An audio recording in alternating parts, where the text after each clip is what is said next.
Les jours de deuil pour Saül passèrent, et Israël chercha un leader. Des cendres de la guerre et du chagrin, le peuple se tourna vers David, le berger qui avait autrefois tué un géant et épargné un roi. Dans la paisible ville d'Hébron, les anciens de Juda vinrent voir David et dirent « Nous sommes ta propre chair et ton sang. » Même autrefois, quand Saül était roi, le Seigneur disait de toi « Tu guideras mon peuple Israël et tu en seras le souverain. » Le roi est là devant le Seigneur, ils ont oint David roi sur la tribu de Juda, accomplissant la promesse faite il y a longtemps. Des années passèrent avant que tout Israël ne s'unisse sous son règne, mais même alors, David attendait le Seigneur. Il n'a jamais forcé la couronne, il l'a reçue au moment venu. Après que Saül et 3 de ses fils eurent été morts au combat au mont Gilboa, son plus jeune fils, Ishbosheth, régna brièvement sur les tribus du nord sous la direction d'Abner. Plus tard, les propres serviteurs d'Ishbosheth, Rechab et Baana, l'assassinèrent dans son sommeil, pensant gagner la faveur de David, mais David les condamna à la place pour avoir tué un homme juste dans sa propre maison. Cet acte mit fin à la dynastie de Saül et ouvrit la voie à l'union de tout Israël sous la domination de David. Une fois cela accompli, il avait besoin d'une nouvelle capitale, une ville qui n'appartenait ni à Juda, ni aux tribus du Nord, mais qui puisse représenter tout Israël. Il voyait à Jérusalem une ville choisie par Dieu et un terrain neutre entre le Nord et le Sud, où un peuple divisé pouvait enfin devenir un. Pendant des années, Jérusalem était restée invaincue, une forteresse jébusite dressée au milieu des collines, forte et fière. Ses murs semblaient inébranlables et ses habitants se moquaient de David en disant « Même les aveugles et les boiteux pourraient t'empêcher d'entrer. » Pourtant, plus profondément encore, David aspirait à un lieu de demeure pour le Seigneur, non pas dans des tentes empruntées ou des sanctuaires lointains, mais au cœur même de son peuple. Il désirait une ville qui appartiendrait à Dieu, pas à lui. Il captura la ville de nuit lorsque ses hommes s'infiltrèrent par le puits d'eau qui passait sous les murs. Avec courage et foi, ils se levèrent dans la ville, ouvrant les portes au roi d'Israël. À l'aube, Jérusalem tomba aux mains du roi David, non pas par l'épée seule, mais sous la certitude de la promesse de Dieu. David s'installa dans la forteresse et la nomma la cité de David. Pierre par pierre, il en reconstruisit les murs, et le Seigneur était avec lui, établissant son royaume du mont de Sion jusqu'aux frontières d'Israël.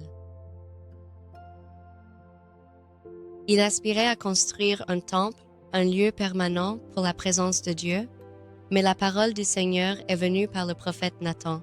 « Tu ne construiras pas de maison pour moi, car tu es un homme de guerre, mais je construirai une maison pour toi, une dynastie qui durera pour toujours. Ton trône sera établi devant moi pour toujours. » C'était un pacte sans précédent, une promesse que, par la lignée de David, un roi plus grand viendrait, dont le règne ne prendrait jamais fin.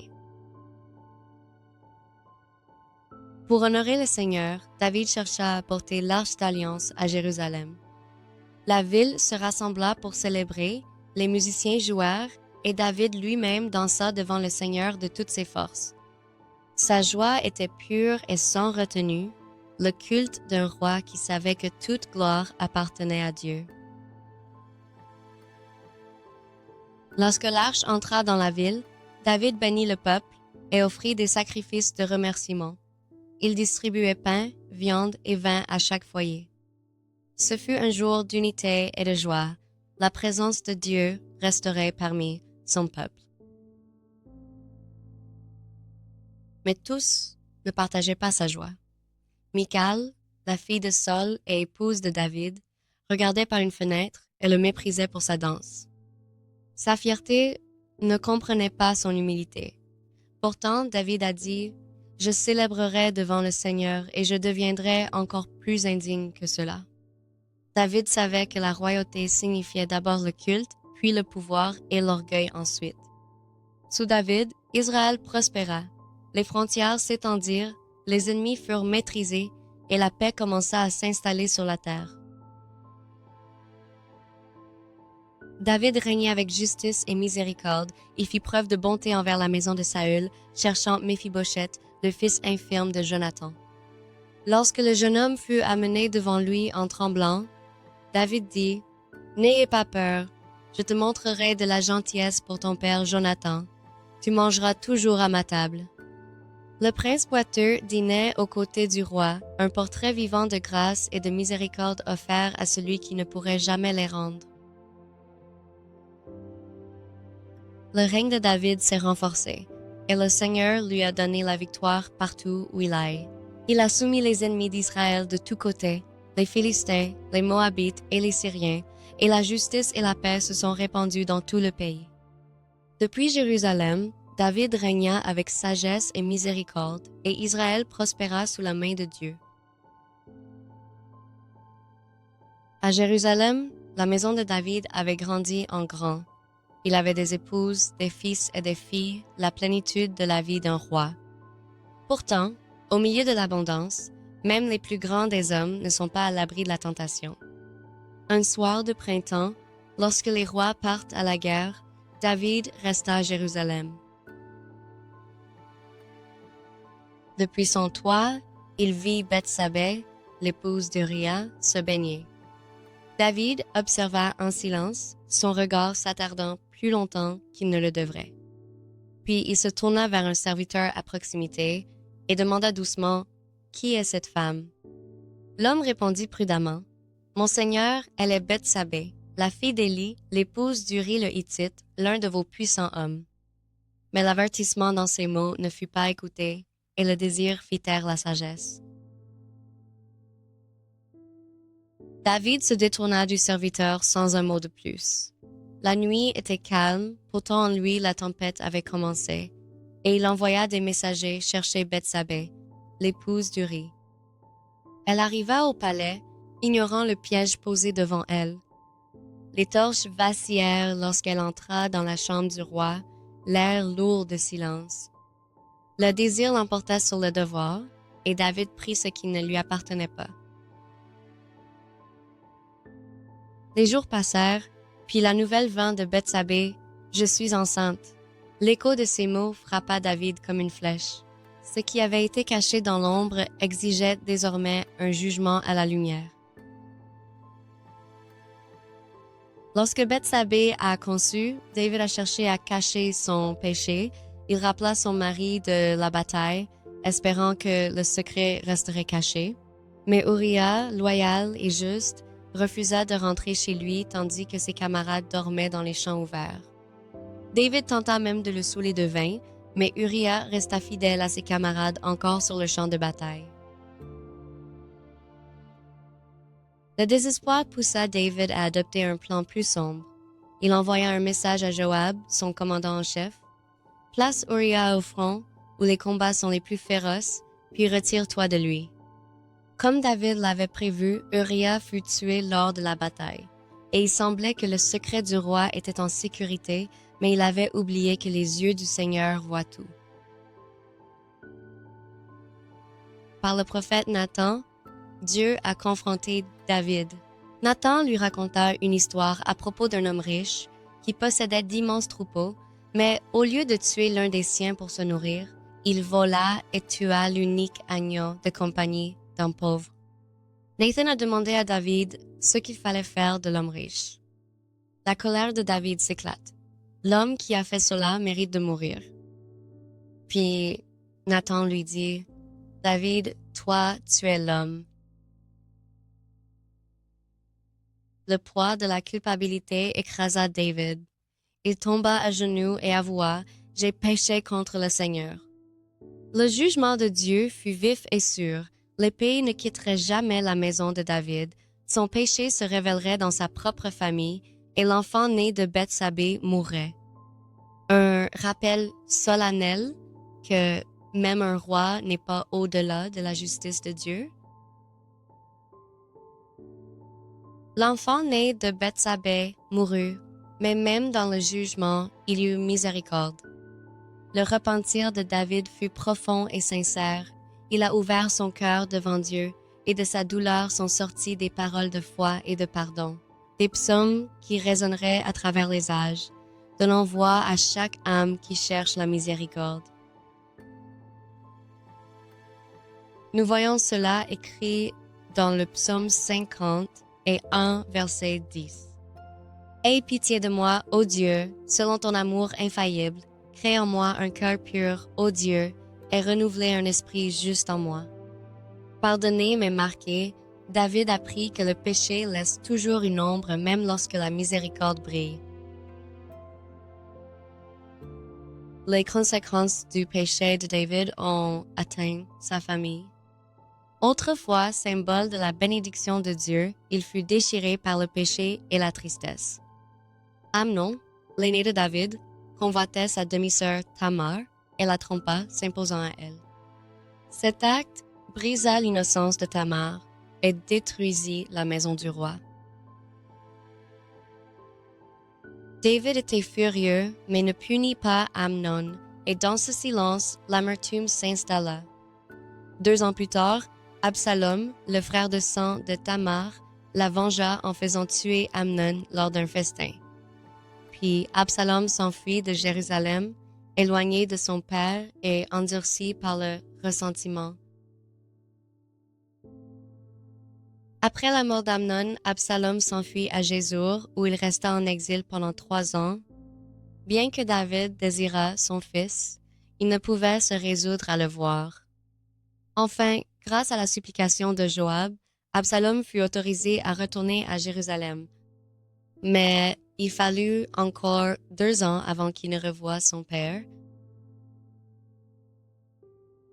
Absalom était revenu à Jérusalem avec charme et ruse. Il se levait tôt chaque jour pour se tenir près de la porte de la ville, saluant ceux qui venaient demander le jugement du roi.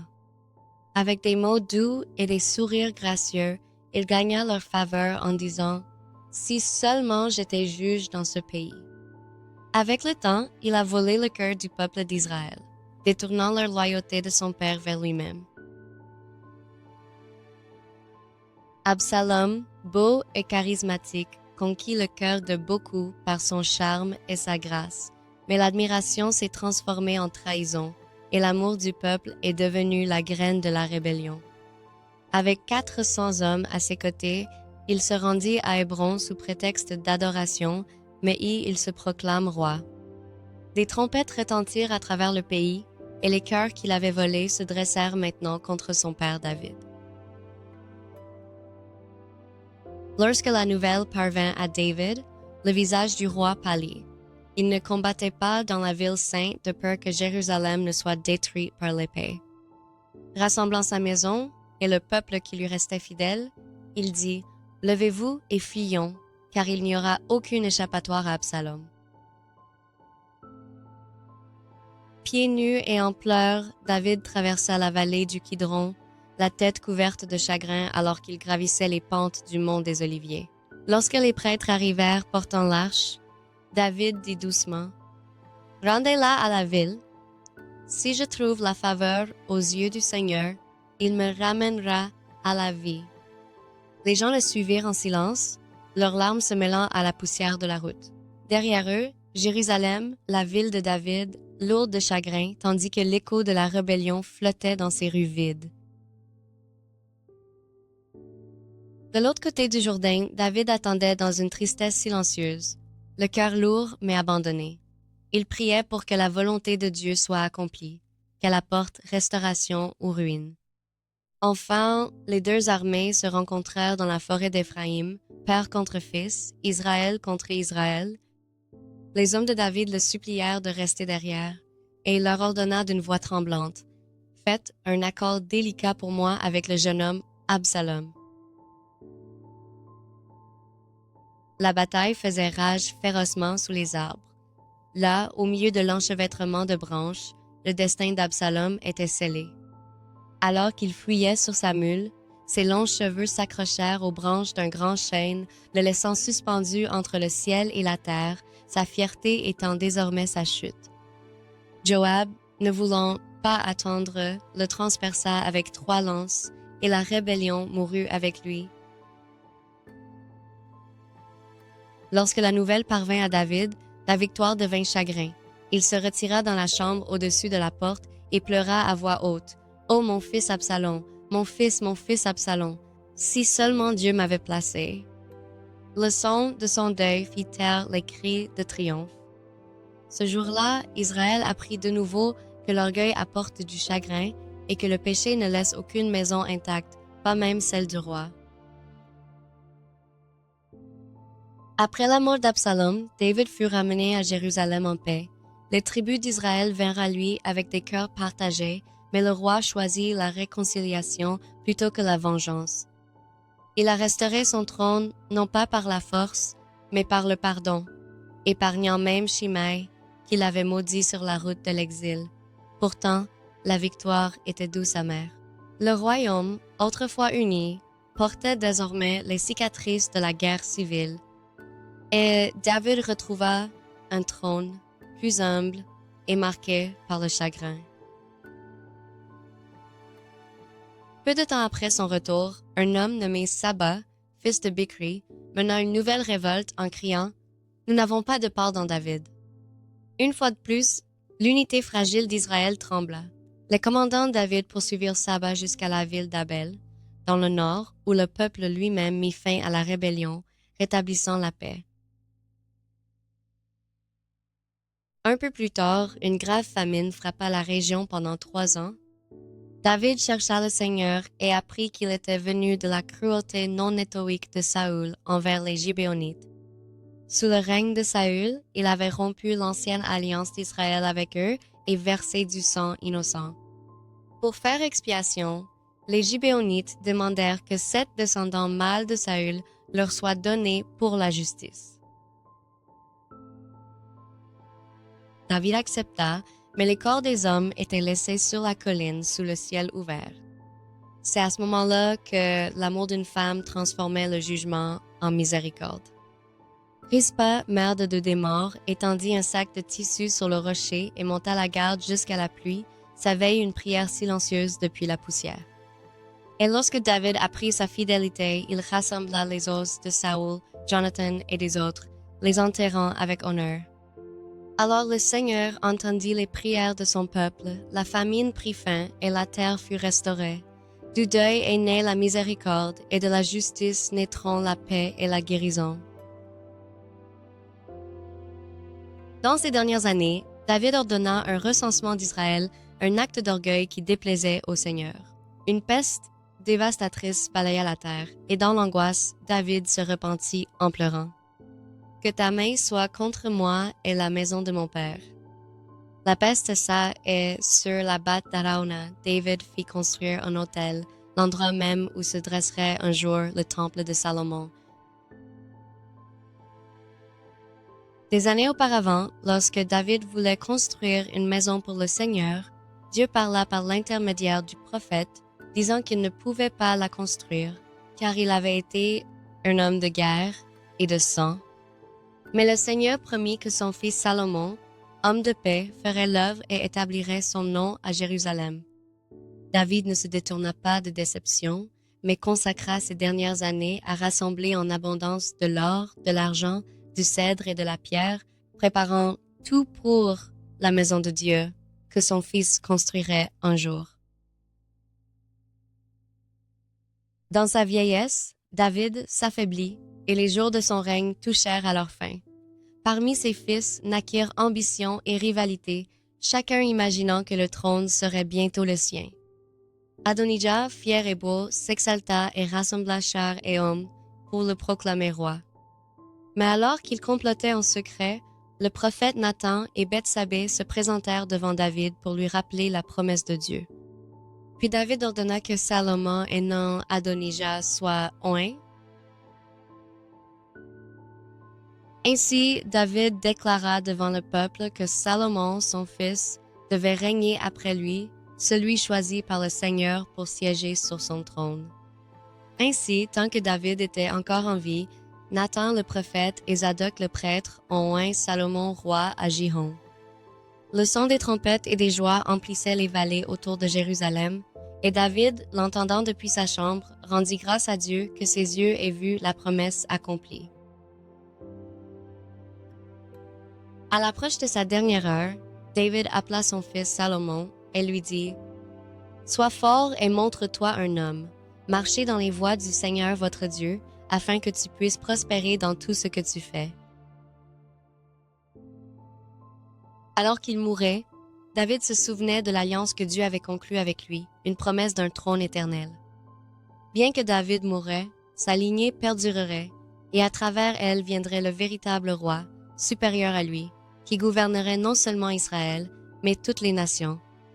Dans ces derniers mots, David bénit le peuple et donna gloire à Dieu en disant « Ô Seigneur, c'est la grandeur, la puissance, la gloire et la majesté. » Puis le roi berger, qui avait traversé triomphe et échec, s'éteignit paisiblement, laissant derrière lui non seulement un trône, mais un héritage de foi, de repentance et l'espoir d'un roi plus grand à venir. David reposa auprès de ses pères et fut enterré dans la ville qu'il avait construite. Tout Israël pleura sa présence, car il avait été leur berger, guerrier et roi. Il se souvenait de ses psaumes, de ses victoires et de la miséricorde de son cœur.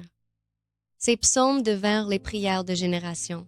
Son cœur, imparfait mais fidèle, pointait vers le Fils supérieur de David, le Rédempteur promis, Jésus qui régnerait à jamais. Ainsi, l'histoire qui a commencé avec un berger se termine par un pacte qui s'étend à l'éternité. La vie de David était une tapisserie de triomphe et d'échecs, de courage et de repentance, de tristesse et de joie. Il était guerrier, poète, pécheur et saint, mais avant tout, il était l'élu de Dieu. Et un exemple pour nous de foi sans compromis, de repentance humble et de confiance inébranlable dans la miséricorde et les promesses de Dieu. David partie 2 est le fil d'or. La grâce dans l'ascension et la chute. Du champ de berger au trône royal, la vie de David révéla que la faveur de Dieu ne se gagne ni par la force, ni par la stature, mais donnée par la grâce. Même en cas d'échec, la miséricorde du Seigneur l'a élevé. Le cœur qui est revenu. Bien que David ait profondément péché, il se repentit profondément.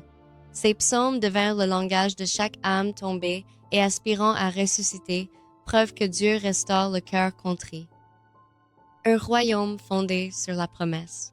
L'alliance de Dieu avec David dépassait son propre temps, une promesse d'un trône éternel, non bâti par des mains humaines, mais établi par la fidélité divine.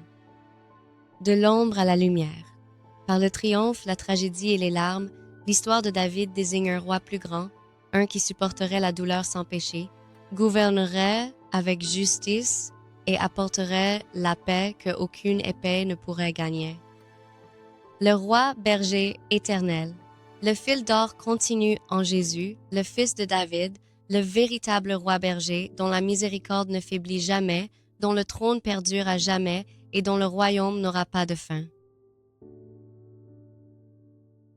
Si vous avez trouvé cette vidéo intéressante et souhaitez en explorer davantage, nous avons plusieurs options pour vous. L'un est notre cours gratuit multilingue et basé sur la Bible, un cours vidéo gratuit de 30 leçons couvrant tous les aspects de la Bible et de la vie quotidienne. Et si vous avez des questions sur les Écritures, un système de discussion multilingue est disponible sur le site web où vous pouvez poser des questions sur les questions scripturaires. Pour accéder à l'une d'elles, il vous suffit de visiter le site web listé ci-dessous. Si nous n'avons pas encore de vidéos ou de cours dans votre langue, veuillez nous envoyer un email à l'adresse indiquée en nous indiquant ce qui vous intéresse et votre langue, et nous ferons de notre mieux pour les créer pour vous.